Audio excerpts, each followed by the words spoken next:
Hello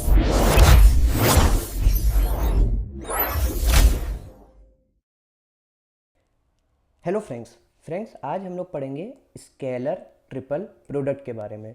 तो देखिए, सबसे पहले हम लोग ये देखते हैं कि स्केलर ट्रिपल प्रोडक्ट होता क्या है। देखिए फ्रेंड्स, अगर हमको तीन वेक्टर मिले हैं, वेक्टर ए, वेक्टर बी और वेक्टर सी, ठीक है, और हमको उसका स्केलर ट्रिपल प्रोडक्ट निकालना है, तो उसका स्केलर ट्रिपल प्रोडक्ट जो होता है वो लिखा जाएगा ए क्रॉस बी, और ए क्रॉस बी का डॉट प्रोडक्ट अगर हम वेक्टर सी के साथ करा देंगे तो इसको बोलेंगे हम लोग scalar triple product of vector A, vector B and vector C. और इसको हम लोग डिनोट करते हैं फ्रेंड्स इस तरीके से, मतलब यहाँ पे दो ब्रैकेट लगे होंगे फ्रेंड्स, और तीनों वेक्टर को अगर हम ऐसे नोटेशन के साथ लिख लेंगे तो फ्रेंड्स इसको हम लोग स्केलर ट्रिपल प्रोडक्ट बोलेंगे। ठीक है, देखिए फ्रेंड्स, जब अगर हम लोग स्केलर ट्रिपल तीन वेक्टर का स्केलर ट्रिपल प्रोडक्ट लिखेंगे फ्रेंड्स, तो हम लोग उसको ऐसे रिप्रेजेंट करते हैं। अगर वेक्टर ए, वेक्टर बी और वेक्टर सी का अगर मुझे स्केलर ट्रिपल प्रोडक्ट को सिम्बलाइज करना है तो मैं उसको ऐसे सिम्बलाइज करूंगा। ठीक है फ्रेंड्स, मतलब फ्रेंड्स मैं ये कहना चाह रहा हूँ, यहाँ जो कॉमा लिखा हुआ है, कॉमा नहीं लगा होगा बीच में। ठीक है फ्रेंड्स, और फ्रेंड्स इसको अगर हम लोग फॉर्मूले में कैसे सॉल्व करते हैं तो हम लोग कैसे सॉल्व करेंगे, ए क्रॉस बी का डॉट प्रोडक्ट करा देंगे हम लोग सी के साथ। ठीक है फ्रेंड्स, तो ये स्केलर ट्रिपल प्रोडक्ट होगा ए, वेक्टर बी और वेक्टर सी का। और फ्रेंड्स देखिए, ज़रूरी नहीं कि आप उसको ऐसे ही लिखें, इसको हम कई फॉर्म्स में लिख सकते हैं। अभी हम आगे जब क्वेश्चन सॉल्व करेंगे तो आपको इस पर और भी क्लियरिटी हो जाएगी। ठीक है फ्रेंड्स, मतलब मैं ये कह रहा हूँ, अगर आपको नोटेशन इस फॉर्म में गिवन होगा, मतलब तो आपको आप ऐसे ही फॉर्मूला लिख पाओगे। मतलब फ्रेंड्स मैं ये कहना चाह रहा हूँ, अगर आपको वेक्टर ए, वेक्टर बी और वेक्टर सी इस पोजीशन में गिवन होंगे तो आप फॉर्मूला ऐसे ही लिख पाओगे। ठीक है फ्रेंड्स,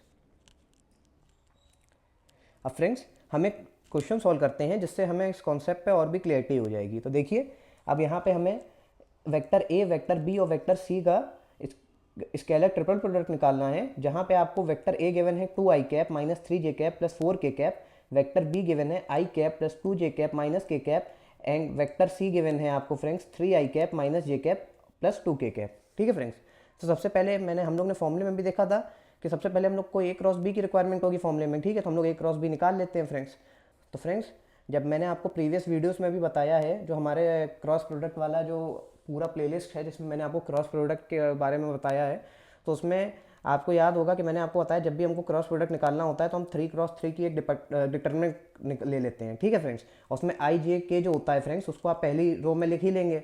ठीक है, उसके बाद जो आपको सबसे पहले वेक्टर कौन सा गिवन है, जैसे यहाँ पे वेक्टर ए गिवन है तो वेक्टर ए आपके जो एलिमेंट है वो पहली रो इस वाली रो में आ जाएंगे, और वेक्टर बी के जो एलिमेंट्स हैं वो आपके लास्ट रो में आ जाएंगे। ठीक है फ्रेंड्स, ऐसे करके हम लोग सॉल्व कर लेते हैं। और फ्रेंड्स अगर आपको वो ये क्रॉस प्रोडक्ट निकालना नहीं आता है तो मैं इसकी प्लेलिस्ट जो है वो अपने इस वीडियो के डिस्क्रिप्शन में पिन कर दूंगा, जिससे आप क्या है उसको एक बार देख के अपने उस कॉन्सेप्ट को भी क्लियर कर सकते हैं। ठीक है फ्रेंड्स, तो देखिए फ्रेंड्स, अब हम लोग ने दोनों वेक्टर को लिख लिया इस डिटरमिनेंट में, तो अब हम इसको सिंपल सॉल्व कर लेंगे। तो कैसे सॉल्व करते हैं फ्रेंड्स, तो देखिए आपका जो आई है वो किस रो में लाई कर रहा है, इस रो में लाई कर रहा है, इस कॉलम में लाई कर रहा है। ठीक है फ्रेंड्स, तो इन एलिमेंट को हटा के जो ये जो बचे हुए एलिमेंट्स हैं इनकी 2x2 की डिटरमिनेंट को आप सॉल्व कर दोगे तो आपको आई के साथ का कंपोनेंट मिल जाएगा। कैसे मिलेगा, -1 इंटू -3 -2 इंटू 4। तो फ्रेंड्स जब आप इसको सॉल्व करेंगे तो ये वैल्यू आ जाएगी आपकी -5।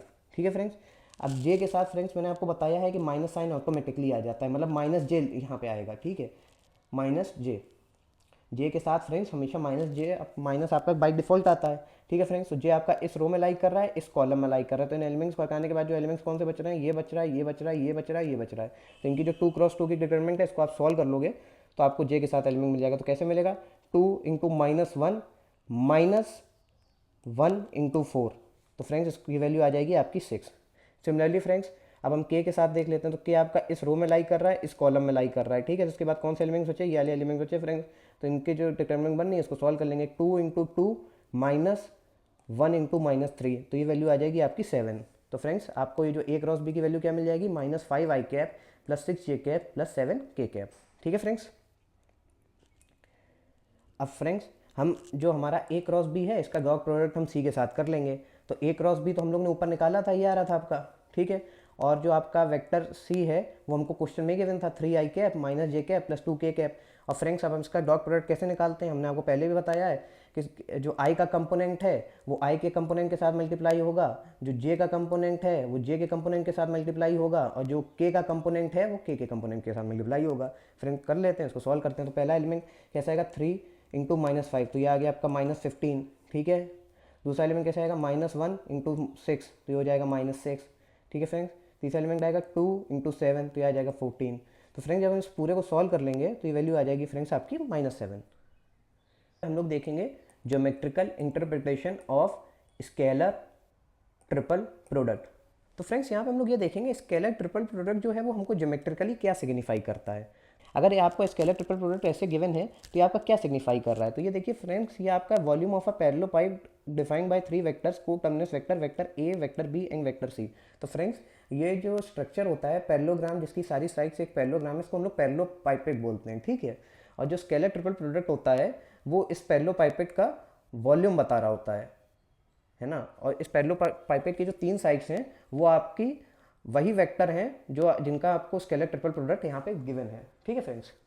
मतलब फ्रेंड्स हम ये कहना चाह रहे हैं कि अगर आपको कोई पैरेलल पाइप गिवन है जिसके 3 साइड्स हैं, वेक्टर ए, वेक्टर बी और वेक्टर सी, और इसका मुझे अगर वॉल्यूम निकालना है तो मैं कुछ नहीं कर सकता हूँ, मैं फ्रेंड्स ए बी सी जो है इनका स्केलर ट्रिपल प्रोडक्ट निकाल दूँ तो फ्रेंड्स मुझे इस पैरेलल पाइप का वॉल्यूम मिल जाएगा। यही फ्रेंड्स ये फॉर्मूला सिग्निफाई करता है, ठीक है फ्रेंड्स।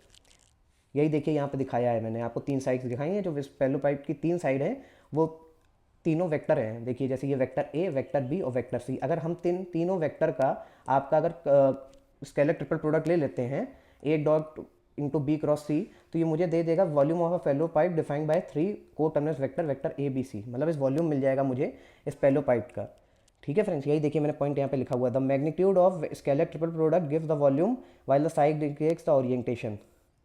अब फ्रेंड्स ये मतलब ये है कि आप इसका मैग्नीट्यूड लेंगे, क्योंकि मैग्नीट्यूड इसलिए लेंगे कि साइन तो हमें ओरिएंटेशन बताएगा कि वो कौन से कोऑर्डिनेट में लाई करता है ना। हमको साइन से यहाँ मतलब नहीं होगा क्योंकि वॉल्यूम कभी नेगेटिव नहीं आ सकता फ्रेंड्स, है ना। तो यहाँ हम लोग केवल मैग्नीट्यूड लेते हैं, ठीक है फ्रेंड्स। और फ्रेंड्स को टर्मिनस वेक्टर वो वेक्टर होते हैं जिनका स्टार्टिंग पॉइंट सेम होता है। जैसे आप देखोगे यहाँ पे इनका तीनों वेक्टर का स्टार्टिंग पॉइंट ये है, मतलब वेक्टर ए का भी स्टार्टिंग पॉइंट ये है, वेक्टर बी का भी स्टार्टिंग पॉइंट ये है, और वेक्टर सी का जो है आपका उसका भी स्टार्टिंग पॉइंट ये है। यही कोटर्मिनस वेक्टर बोलता है, ठीक है फ्रेंड्स। अब फ्रेंड्स इससे हम लोग ये भी देख सकते हैं कि हमारा जो 3 वेक्टर हैं कोप्लेनर है कि नहीं। कैसे फ्रेंड्स, अगर देखिए मान लीजिए इनका स्केलर ट्रिपल प्रोडक्ट है, इसका मैग्नीट्यूड अगर 0 आ जाता है तो मतलब तीनों वेक्टर आपके कोप्लेनर है, तभी तो फ्रेंड्स 0 आएगा ना, वरना आएगा ही नहीं, है ना फ्रेंड्स। यही ये पॉइंट कह रहा है। और देखिए फ्रेंड्स द वॉल्यूम इसका कैसे होता है, volume is found by multiplying the base area bye the height of parallel pipe. तो देखिए फ्रेंड्स किसी भी स्ट्रक्चर के आप जब वॉल्यूम निकालते हैं कैसे निकालते हैं, उसके बेस एरिया को हाइट से मल्टीप्लाई कर देते हैं, वही पॉइंट यहाँ पे लिखा हुआ है। अब देखिए इस पैरेलल पाइप जो आपको गिवन है इसका बेस एरिया क्या है, ए क्रॉस बी, और उसका जब आप डॉट प्रोडक्ट आप सी से करा देते हैं तो फ्रेंड्स आपको इस पैरेलल पाइप का एरिया मिल जाता है, ठीक है फ्रेंड्स। आप कोई भी साइड ले सकते हैं, जैसे मान लीजिए मैं ये दोनों ले लेता हूँ, बी क्रॉस से इनका कराता हूँ, और इसका जब करा दूंगा ए के साथ तो मैं उसके साथ स्केलर ट्रिपल प्रोडक्ट निकाल के वॉल्यूम निकाल सकता हूँ। तो फ्रेंड्स हम डिफरेंट मतलब वेक्टर की डिफरेंट ओरिएंटेशन से लेके एक पैरेलल पाइप का एरिया निकाल सकते हैं, ठीक है फ्रेंड्स। देखिए फ्रेंड्स यही लिखा हुआ है, the volume is found by multiplying the base area B cross C by the height of parallel pipe. मतलब जो बेस एरिया है किसी भी बेस का ले लो, मतलब मैं आपसे ये नहीं कह रहा हूँ आप जैसे इसको बेस मान के इसकी हाइट से मल्टीप्लाई करा दो, ठीक है फ्रेंड्स। या आप इस वाले को बेस मान के मतलब ये वेक्टर और ये वेक्टर को बेस का मान के इससे मल्टीप्लाई करा दो, तो फ्रेंड्स जो आपका एरिया वॉल्यूम आएगा वो आपका फ्रेंड्स सेम आएगा पैरेलल पाइप का। अगर उसका आप मैग्नीट्यूड लिखते हो, डायरेक्शन के लिए आप फ्रेंड्स प्लस माइनस कंसीडर करेंगे तो वो डिफरेंट आ सकता है क्योंकि उसमें आप ओरिएंटेशन को भी कंसीडर कर रहे हो। बट फ्रेंड्स अगर आप केवल मैग्नीट्यूड देखोगे तो सारे केसेस में जो आपका मैग्नीट्यूड आएगा मतलब वॉल्यूम आएगा पैरेलल पाइप का वो सेम आएगा, ठीक है फ्रेंड्स। तो फ्रेंड्स इस वीडियो में इतना ही। अगर आपको हमारा वीडियो थोड़ा भी हेल्पफुल लगा हो तो इस वीडियो को लाइक करें, इसे अपने फ्रेंड्स के साथ शेयर करें और हमारे चैनल को सब्सक्राइब करें। Thank you friends.